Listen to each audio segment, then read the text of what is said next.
watching this video. It's divine timing and you need to hear this.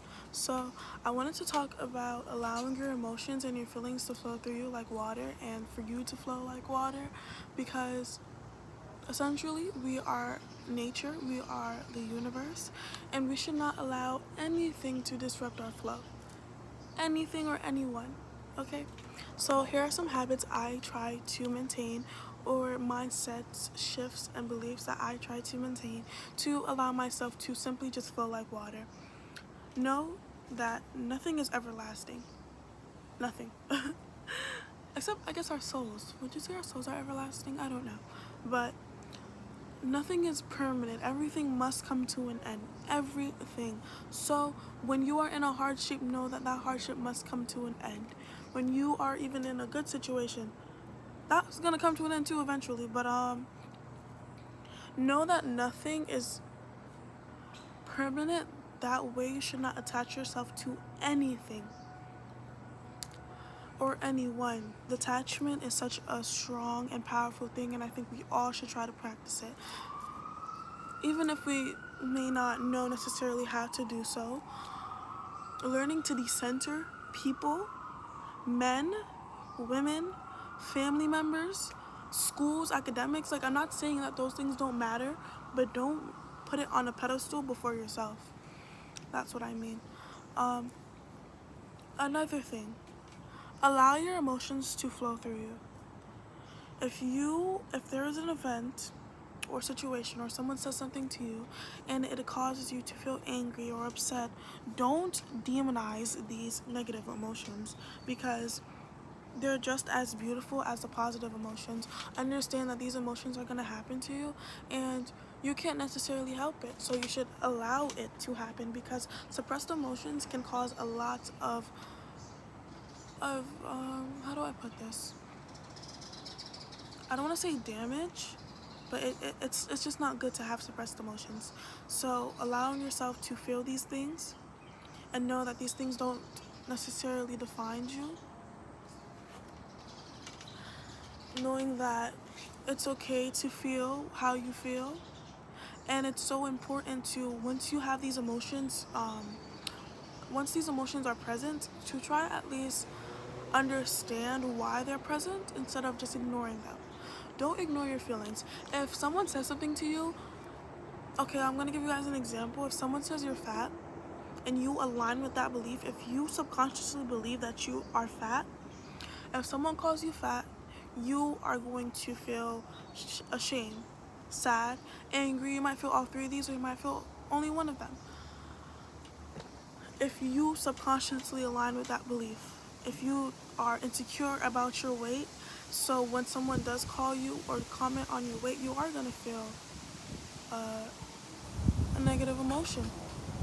And I think it's very important to understand why you feel that emotion. Do you align with your belief? Does your subconscious or your self-concept align with that belief? And if it does, then it does. I don't really know what else to say about that one. Maybe, I don't know.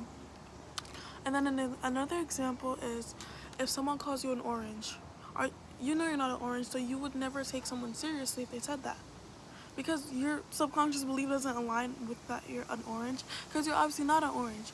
So, and I know that might sound really stupid, but it's a really great example to show that if you know who you are and you understand yourself and you are at peace with yourself, no matter what people say, it's not gonna bother you. It's not gonna bother you. And you're also gonna understand that everything's a projection, and that this person is probably just miserable, so they want you to be miserable. We all know the saying, misery loves company. And it's true. I mean, if someone's miserable, why would they want to see other people happy? They want people to be just as miserable as they are. Don't allow them to do that to you.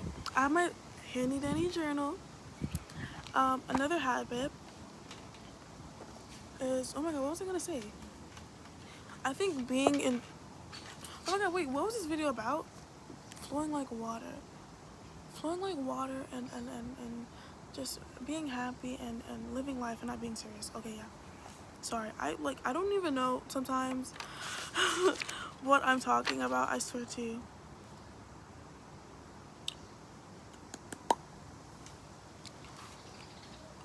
So being in tune with your body, I think, is something that's also very important.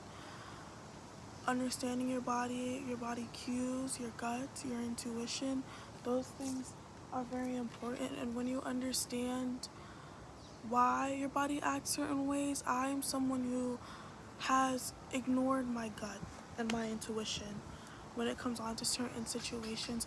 I'll be around certain people, or I'll be at like certain people's house and my stomach would start hurting. And I'm not gonna sit here and say I have the best gut health, because my stomach, I have stomach problems. There are a lot of times when my stomach hurts after I eat, if I'm laying down, like my stomach's like almost always hurting me every day, but it's not necessarily unbearable. But I probably should go get that checked out. Well, I already know what it is. I just need to like work on it. Sorry, I'm getting off track. Being in tune with your gut, being in tune with your body, understanding that your body is gonna give off, I guess, the first cue or hint that maybe this isn't where you should be or the best place for you. I think being in tune with your body, especially as a female, is the most sacred thing that we could do as females. Being in tune with your period cycling or syncing, period syncing, when we're on our menstrual, making sure that we are taking care of our body, when we're during ovulation, our follicle, I think that's how you pronounce it, or luteal. I'm sorry, I'm not very good at pronouncing stuff, but I know what I'm talking about. These just being in in tune with our body, understanding that this is our vessel. We are not our body. We are souls. We are humans. We're not our appearance. But at the end of the day, this is what we are on Earth having a human experience, and we should at least take care of these vessels that we are in, because it's shitty to feel shitty. It is. It like, sometimes you may be overate, or you ate a whole bunch of junk food, and afterwards you feel shitty and you realize how shitty it is that you feel shitty and you don't want to feel shitty anymore. But it is a cycle, and it does take time to learn to just nurture our body, so that it's, because our body is so beautiful, honestly. And I feel like with social media and with society standards, as women especially, we tend to feel very insecure about our body, which causes us to go get cosmetic surgery and BBLs and all these other things that social media tries to push on women.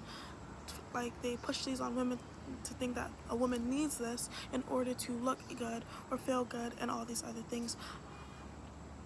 And it's not true. It's not true at all, because we are not our appearance. I may look like this, and the thing is that I feel good in myself. I feel good the way I look. I feel like, especially this summer, I've been able to venture out, wear more clothes that I've always wanted to wear. And as someone who's like a bit weightier, or meatier, whatever you want to call it, I feel like some people might be able to relate to this. But like, you have those couple clothes that you keep just in case you lose weight. You're like, okay, I'm gonna wear them when I lose weight. I'm not gonna throw them out. I'm gonna wear them now. I've been definitely learning to wear whatever I want. Some people may think that I shouldn't wear them because maybe my belly's too big, or my shoulders, or my arms, whatever it may be. As long as I'm comfortable and I feel good in myself, that's all that matters. Literally, that's all that matters.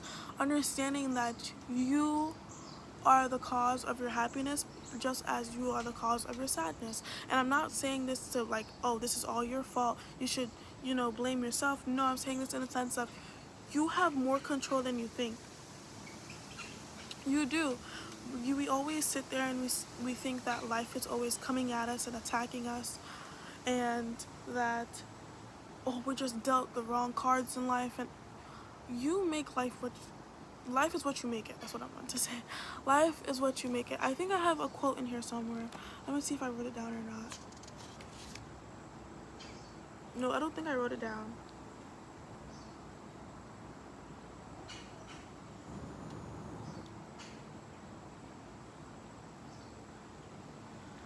I didn't. But I think when you understand that life is what you make it, and I'm not saying that like, oh, every bad situation you're the cause of it. No, I'm saying this on a mindset standpoint.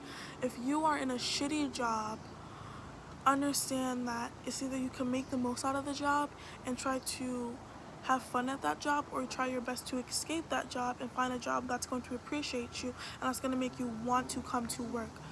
Or even with school, I was someone who hated school in middle school. I was not a very good student in middle school either. I definitely got my act around in 8th grade, when it was COVID and it was online. I did really well, ended up getting like I got like 2 awards or so, um, at my graduation. I I definitely started to view school differently, even with even with this school year. When I was going to freshman year, I had a very negative mindset. There was an activity where we had to write notes to each other, notes to ourselves, to our future selves, and the teacher would collect it. And at the end of the school year, the teacher would take it from us. And I wrote a note to myself, and I was like, I was so negative in the note, it was unbelievable. And this was a point in my life where I was very mentally I'm not gonna say unstable or ill, but plus my mental health wasn't the best. I wasn't necessarily into spirituality either. Like I kind of was like on and off it, I guess I could say. I don't want to say that because we are spiritual beings. I don't want to say I was on and off, but I wasn't really in tune with my spiritual side. And I remember in the note, I just said, as long as I'm passing my classes and I have a C and above, I truly don't care about what grade I'm getting, and I don't care about making friends. And it was very morbid, and it was very negative. And it was like after the end of that school year, this was freshman year, I definitely did see a little shift in my perspective and also my mindset and the way I thought about things. And now it's summer before senior year, and I feel so much more at peace. Because I know that I am the creator or the person responsible for my happiness, and that's definitely very empowering when you think of it. I just feel I just whoa, oh my god, my hair is like all knotted up, look at that. I just feel a lot better, honestly. Like I feel a lot better when I'm just like understanding that whatever happens and it's okay. Because as long as everything's the way everything, I feel like literally everything's perception. Literally, like, as it's how you perceive things. I feel like it's always gonna be how you perceive, almost always. Because I could be oh my god, a bug scared me, I'm sorry. Everything's perception. So I feel like even if you are going to school, I could either look at it like, oh, I have to wake up early just to go to the school for 6 hours and be around these people and do this work. I don't want to do this. This is so annoying. Or I could look at it like, I'm going to a private school. My mom and my dad are working their ass off to pay for this private school. I'm gonna make the most out of it. I'm gonna go here. This is where I've met my friends. This is where I share most of my laughs. This is where I get to create beautiful relationships with my teachers and say hi. I feel like, especially at the end of junior year, I was so friendly. I literally would just talk to anybody. I wasn't shy. I was just very like, you know what? Like, it's so beautiful just to be able to talk to people and create connections with people instead of just always feeling so shy. And I feel like I guess I felt like I kind of manifested that version of myself of being so shy, because I just always went with that narrative that I'm very shy. I'm not shy. I feel like once I warm up around people, I can be very loud and very happy, very giddy, and it is a beautiful thing, I think, because it's so refreshing to be authentically you around the people that you love, or around the people that you like hanging out around. So I think once you just change your perspective around things, like even when you're in like group activities and you may not want to be around the person, you could be like, you know what, this is a great opportunity for me to maybe make friends and learn things. Maybe I could learn from this person, whether it's about them or about myself or about this project. Overall, I don't have to look at life with such a negative lens, or such like a dark cloud is like all around, around my head. Like, I have a lot of blessings, and I feel like once you realize how much blessings you really have, you're not gonna be worried about the negative stuff. You're gonna be worried about the positive stuff. And once you start putting your attention on all that positive stuff, your energy start going towards these positive stuff as well, and you start manifesting and attracting that back to you, because where attention goes, energy flows. And that's the last quote I want to say for this video, and I hope you got something and you learned something from this video.